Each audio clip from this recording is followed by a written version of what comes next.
Many of you will know Mike Hodder, Dr. Mike Hodder, very well, but I will just say a few words, given that we have a wider audience here today.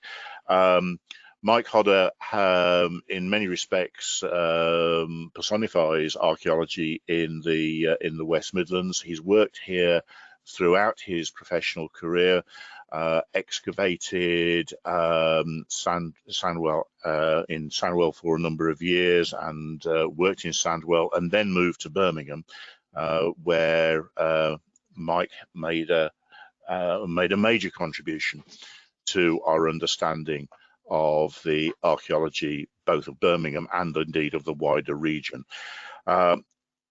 Many of you will be aware that the Pevsner series, the Buildings of England, has been going through a revision and update over recent years, and gratifyingly, Mike was invited to offer a contribution to the volume dealing with Birmingham and the Black Country. So Mike's going to talk to us about archaeology for Pevsner.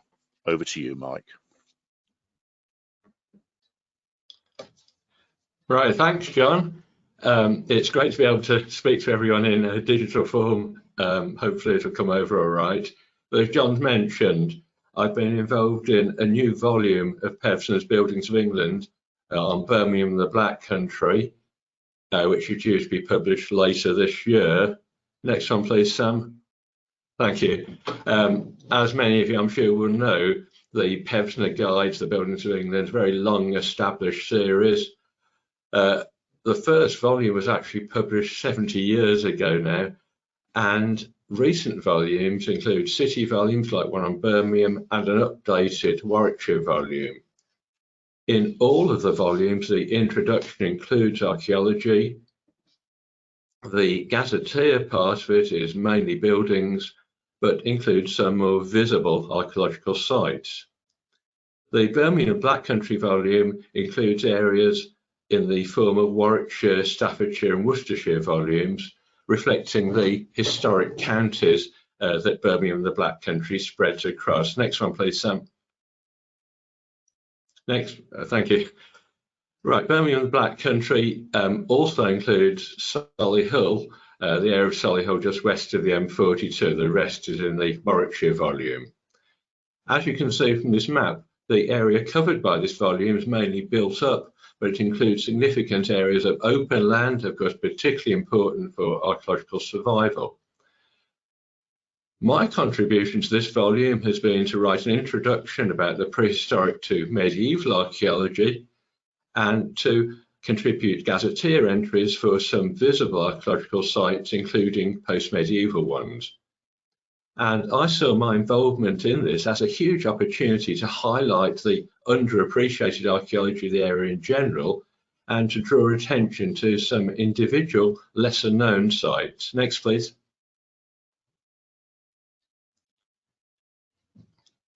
Right, to start nearly at the beginning, I seem to have skipped over Paleolithic a bit here, and that's because there is very little Paleolithic archaeology known in Birmingham and the Black Country so far. There are a few finds of hand axes and some waste flakes. However, there is quite a lot of Mesolithic archaeology.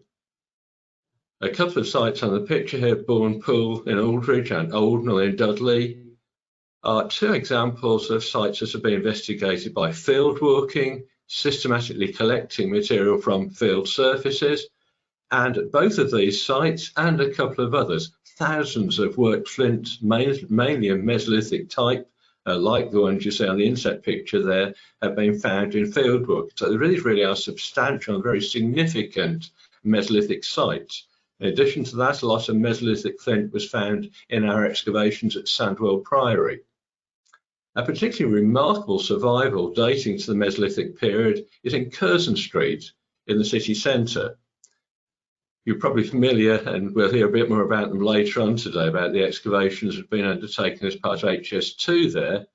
But these were excavations undertaken in 2008, some years before the HS2 work started. And this revealed the survival of a layer. You can see the archaeologist on the photo working on there, a soil layer from which a radiocarbon date of about 8,300 BC was obtained from a seed that was contained in that. There are also flints, Mesolithic flints, and there was birch and pine pollen preserved here, which showed us the landscape in which these people were living. So really remarkable survival there of Mesolithic archaeology in Birmingham city centre. Next one, please. Moving on to the Neolithic period. This is a period for which, of course, there are quite substantial ceremonial monuments in various parts of the country, including indeed other parts of the West Midlands. So far, none of these have been found in Birmingham and the Black Country, and there are no substantial earthwork remains of monuments like these. However, excavations in Bourneville in South Birmingham a few years ago revealed a pit that contained many pieces of grooved ware pottery, including the piece you see drawn here, and that was radiocarbon dated to about 2700 BC. A particularly important survival for an urban area is environmental evidence. I talked a minute ago about the pollen that survived in a soil layer at Curzon Street in the city centre, in that case dating to about 8,300 BC. And what you can see here is a layer of peat that survived in Perry Bar in North Birmingham, buried, as you can see on the picture here, under about 4 metres of fairly recent industrial dumping. But the bottom layer of that peat, where you can see the archaeologist working there, was dated by radiocarbon to about 2700 BC, and it contained pollen of various tree species, as you can see there, pine, alder, lime, hazel and oak, showing us that the landscape at that time was mainly wooded. Despite these being the first farmers in the country, certainly in North Birmingham, it was still a very wooded landscape they were living in. Also, the pollen preserved in the peat showed us that there was quite substantial tree clearance a little later on, about 2100 BC, and heathland formed. There's heather and grass pollen replacing the woodland pollen. Next one. As we move on to the Bronze Age, we have the earliest visible sites you can still see now in Birmingham, the Black Country. And these are probable barrows or burial mounds. Here are 2 of them, one at Aldridge, which was reused as a windmill mound in the Middle Ages, and another one in King's Standing. It's actually the mound that gives its name to that suburb of North Birmingham, which was reused as a hunting observation point in the Middle Ages. And legend says that it also gets its name because King Charles I stood on here, but it was already called King's Standing before he was around. So these are visible sites. The sites I've been talking about earlier on are included in the introduction, but obviously not in the gazetteer. However, these 2 mounds are. There are also below ground archaeological remains of the Bronze Age being found by excavation, including a pit in Northfield that was found during the construction of the bypass you can see here, the bypass around Northfield Centre. So as part of the roadworks for that, you can see a pit here in section, which was radiocarbon dated to around 1600 BC, the earlier part of the Bronze Age. And Chris Patrick, in the next tour, will tell you about some more Bronze Age discoveries recently in Birmingham. Next one. And continuing with the Bronze Age, we have many burnt mounds of Bronze Age date in the area. The burnt mounds within Birmingham and the Black Country have been radiocarbon dated to between 1500 and 1000 BC. These mounds, and I'm sure many of you have heard me talk about these sites before, these mounds consist of heat shattered stones like the ones you can see on the right there, and charcoal. Some of them survive as actual mounds, like this one you can see in Sutton Park, characteristically on the edge of a very wet, boggy area. And you can see an excavated example in Sandwell Valley there on the left, and you can see from the excavated surface, the exposed surface, the blackness here.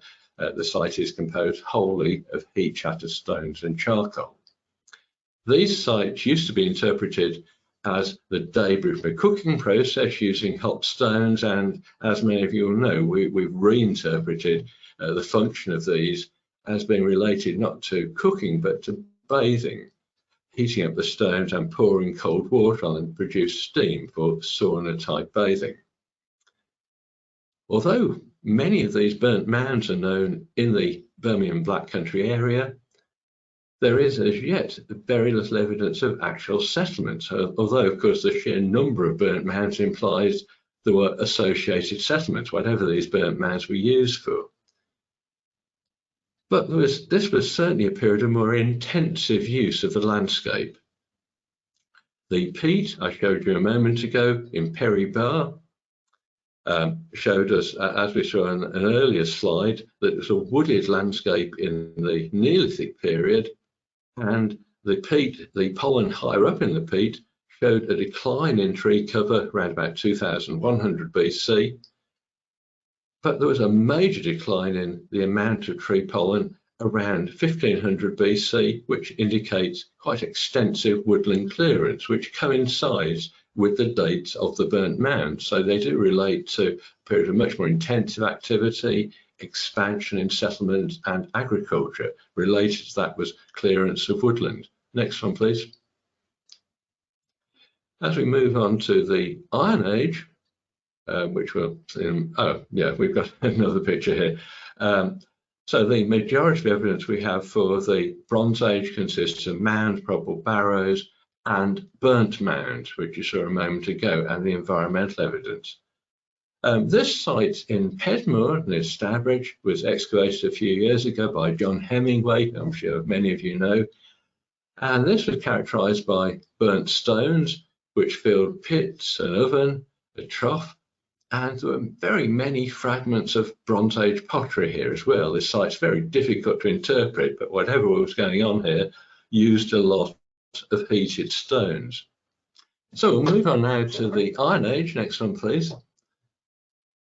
For which there are a couple of hill forts in the area. One of these is just on the boundary of Birmingham, the Black Country, on the boundary of Worcestershire. This is Witchbury near Hagley, which you can see indicated on the top of the picture there by the arrow. A very well preserved hill fort with an interned entrance, which you can see at the bottom there. Particularly characteristics of hill forts in the West Midlands Welsh Marches area, and excavations of interned entrances like these in the Welsh Marches have indicated the remains of guard chambers, like the timber or stone-built chambers at the end of these. There's been very little archaeological investigation at Witchbury, but a small piece of work a few years ago suggests there was some sort of stone and timber revetment to the ramparts, which was just what we'd expect. They're unlikely to have been just bare earth. They would have had some sort of revetment on them. You can visit Witchbury, and I'd very strongly recommend that. It's a very fine hill fort. Unfortunately, you can't visit the other hill fort in the region, which is Castle Old Fort, which is in Walsall. But you can see some of the ramparts on the picture there. It has a double line of ramparts, and it's actually in the garden of a private house now, but unfortunately not publicly accessible. However, both of these, of course, are visible sites. Both of these are included in the Gazetteer for the Pevsner volume. Let's have a look at some other Iron Age sites. Next one, please. In this case, they aren't visible, therefore not included in the Gazetteer, but nonetheless discussed in the introduction. On the right is one of the sites that was excavated along the line of the M6 toll motorway on the edge of Sutton Coldfield. And this site consists of a almost square ditched enclosure containing circular houses. You can see a cross section through the ditch on the top picture there. And on the bottom, you can see slots dug along the line of what was a drip gully around a circular house. On the left there is a site visible as a crop mark, one of several sites visible as crop marks in the open parts of the area, which are likely to be Iron Age in date. This is perhaps the most complex of them. This is called Loach's Banks in Walsall, and you can see indicated as crop mark here, lines of 3 ditches. This isn't a hill fort, it's certainly not on the top of a hill, indeed it's very low lying, it's right next to a stream. This survived as an earthwork into the 18th century, illustrations show banks accompanying the ditches, and it's actually very similar to some low-lying earthwork enclosures in the Welsh Marches, which have been dated to the Iron Age. Next one, please. We're going to move on now to the Roman period, and one of the most intensively investigated sites in Birmingham, the Black Country, is the Roman fort at Metchley in Edgbaston, South Birmingham. Excavations have shown that this was established in the 50s AD. It was then extended by the addition of annexes, ditched enclosures on all sides of it, and there was a vicus or a civilian settlement on one side. It was replaced in the later part of the 1st century by a smaller fort built inside the earlier ones. And here you can see the excavation of part of its defensive ditch, get some idea of the size of that from the archaeologists standing in it, and excavation of the timber buildings that stood inside. You can see the line of beam slots there showing as dark lines on the natural subsoil surface. The site of Metchley Roman Fort is occupied partly by the QE Hospital and partly by the University of Birmingham. The top picture there shows you the extent of the fort in relation to the university and hospital buildings. Now, you can't see any of the fort above ground now, but there is a lot of it still surviving below ground. So the below ground archaeological remains have been interpreted through a landscaping scheme, which you can see on the bottom there, with earth banks along the line of the fort ramparts. I can see a couple of those on the bottom picture there, and on the top picture there, I hope you can see right in the centre some of those earthworks from the air. So the site's interpreted and displayed through modern landscaping accompanied by interpretation panels. Next one, please. In Sutton Park, there's an extremely well preserved 1.5 mile long stretch of Roman road, part of the Ricknield Street, that ran from Metchley up to the Roman site at Wall, near Lichfield. And preserved in Sutton Park is the agger, the gravel bank that formed the road surface. You can see in the centre there, picked out by snow, and the actual gravel road surface exposed in some places. Alongside that are side ditches, you can see on the top left, and remarkably, even the quarry pits from which the gravel for the road surface was dug out. It really is remarkable survival. There are very, very few places in the country as a whole where you can see Roman roads as well preserved as this. Next one, please. There were several Roman farms in the area. One of these was excavated again on the line of the M6 toll motorway at Langley Mill in Sutton Coldfield. That consists of a series of ditched enclosures, probably animal paddocks. And similarly in Kings Norton, a series of trackways and paddocks were excavated. You can see one of those trackways under excavation in the centre there, the pebble surface of it. And the lines of fields you can see indicated by the arrows there do actually follow the lines of the Roman paddock boundaries. So you can actually see a Roman landscape there preserved in Kings Norton alongside the southern part, in fact, of the Roman Ricknield Street. The locations of other Roman farms in the area are indicated by concentrations of Roman pottery that have been found by field walking in Sutton Coldfield and Hale Zone. Next one, please. There are also 2 Roman pottery kilns in the area, which we'll see in a moment. Here we are. Both of them date to the 2nd century, one in Perry Bar and one in Sutton Coldfield. Both made jars, bowls and tankards. One in Sutton Coldfield, the pots inside were supported by brick arches. It's a type of pottery kiln construction that's better known from London and the southeast, so suggests a potter actually moved up here. Next one, please. There is very little Anglo-Saxon archaeology in the area. There are a few objects like this brooch, 10th century brooch found in excavations at Dudley Castle, this very fine carved pillar at Wolverhampton, 9th or 10th century date.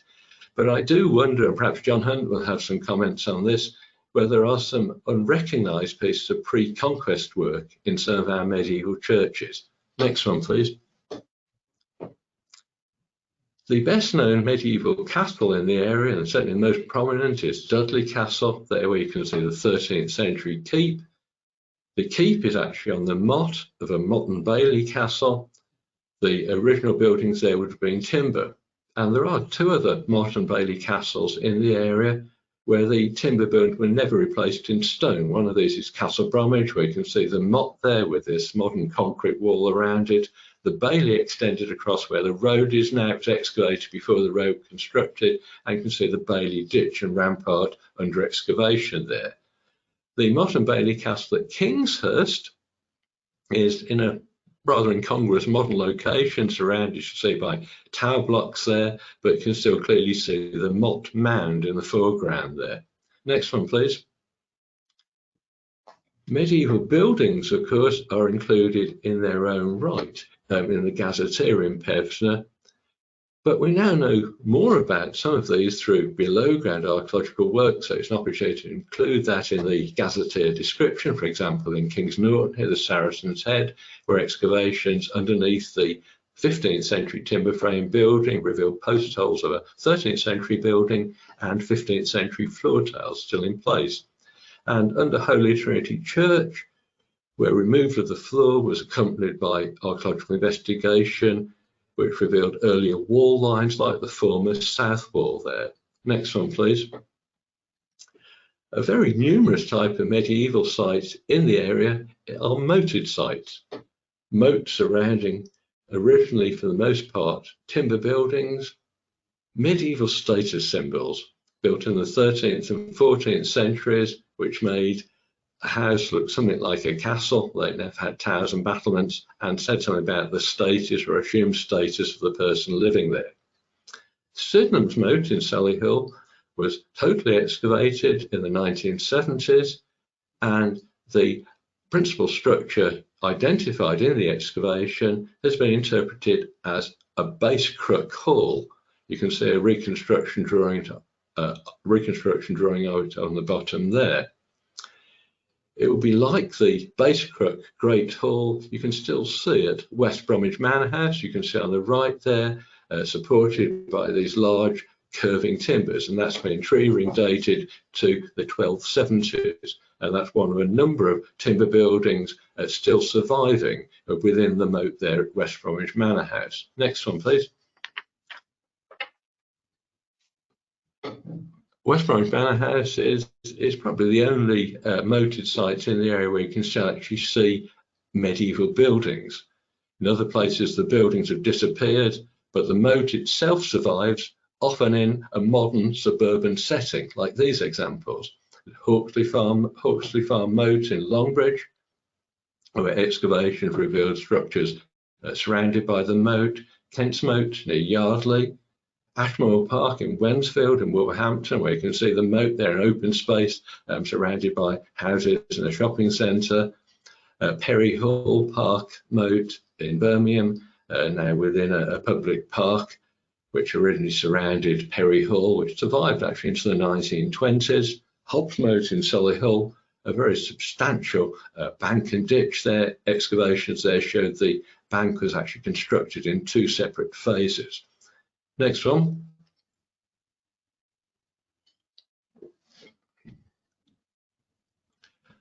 Some moats were accompanied by fish ponds. Here's an example. This is Gano Green in Frankley in southwest Birmingham. You can see the moat at the top there, surrounded by still consisting of a water-filled ditch.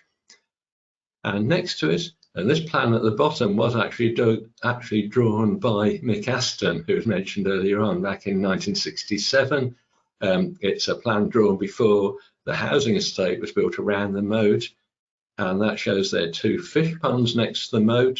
The waters of both of them held back by earth dams. One of those still survives, you can see on the top left there. Fish ponds, next one please, are also a component of the 12th century medieval deer park, which now survives at Sutton Park in North Birmingham. Sutton Park was established as a deer park in the early part of the 12th century. Now a public park with many of the medieval components still very clearly visible, like for example fish ponds. I mentioned earlier on, this is one of 3 medieval fish ponds in the park. The outer boundary ditch and bank, very characteristic with an inner ditch, outer bank, and originally an oak paling fence where the modern fence is in, is to keep deer from escaping. There are also subdivisions, see the bank and ditch there, one of 3 subdivisions used during hunting, and a recently discovered site near the centre of the park, a medieval park lodge. You can see that platform there surrounded by a ditch that was surrounded timber buildings, and this was the home of the park keeper and his family. Next one please.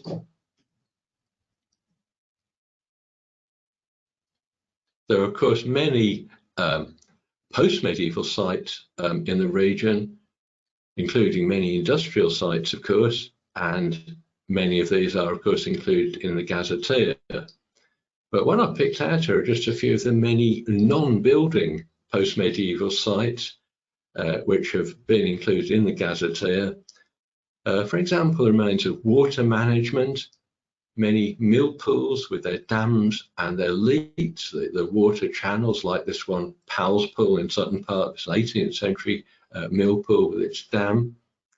Canals, well, there are of course many canal features, canal buildings, locks and so on, but I think what's sometimes overlooked is the extent of earth moving for canals, the huge earthworks like this 19th century canal cutting in Perry Bar.